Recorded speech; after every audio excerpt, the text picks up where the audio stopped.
two balls of different masses are dropped, but as they are in Earth, the acceleration would be constant as g for both of them. But although the acceleration is the same, they would have the fixed velocity difference between them, so the distance between them would increase with time. So it would increase with time.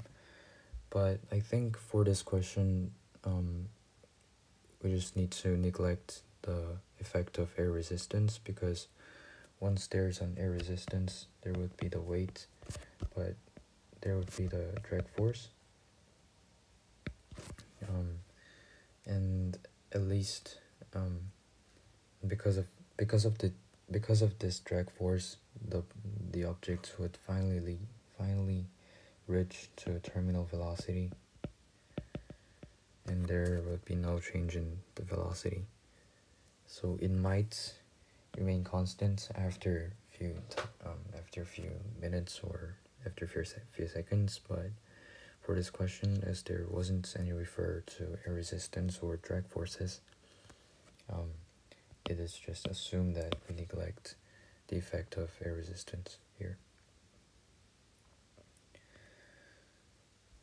This question is just asking about the definition of transitional equilibrium, and yeah, the definition for equilibrium is net force acting on the object is 0.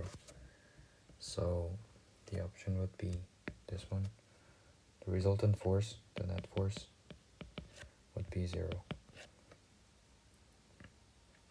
Okay. And the projectile, this is the cliff, this is the projectile. It's fired horizontally like this.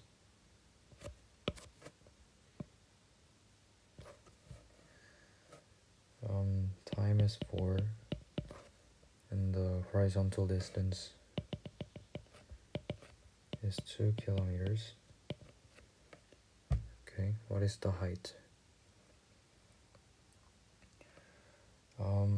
As this is fired horizontally, the vertical initial velocity would be 0. So vertical initial velocity would be 0, time is 4, and the acceleration is gravitational, same as g, would be about 10. So what's the distance? So by using this equation, and as the u is 0, s would be equal to half at squared. So it's half 16, so 5 times 16 is 80. So it gives us the answer of 80. So the distance of 2 kilo wasn't necessary to solve this question. So yeah. Okay, the momentum P is mv. In order for the momentum to be constant, the mass has to be constant and the velocity has to be constant. Option A, although it's saying a constant speed, as it's in a circular motion, the direction of the velocity is changing, so velocity is not constant. And here's acceleration, so v is not constant. This too might be a little bit confusing, but according to the conservation of momentum, it has to be, there should be no resultant external force acting on the object for the object to follow conservation of momentum. This is about the definition, so yeah, just about the definition part. So it's D.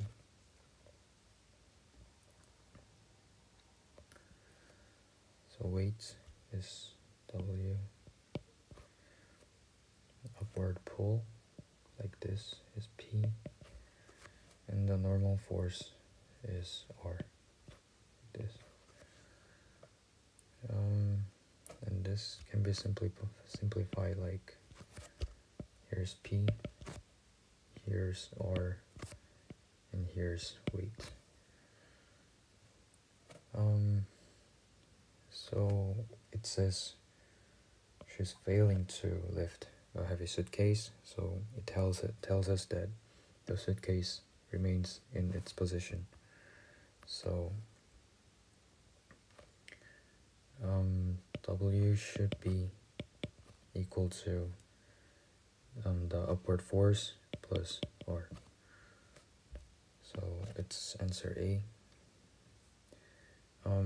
Some students might be confused with the option choice B, because B so is greater than P plus R, but this will not be the case because the magnitude of the normal force would be depend on this force and this force. So for example, let's assume that the weight is 100 newtons, the pulling power is 20 newtons. So the normal force, the magnitude of the normal force would change in order to let this suitcase in its position. So it should be 80 newtons to counteract this weight and this pulling force. Okay, so there's a net force acting on the body, F equals ma.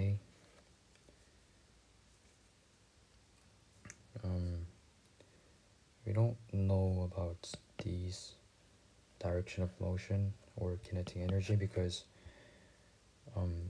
the mass component might be changing. So we don't know that whether the speed or the kinetic energy of the system will change. But as F equals delta P over delta T, it is quite straightforward that momentum will change over time. A stone is thrown vertically upwards, so like this, and at this point the speed would be 0, like this.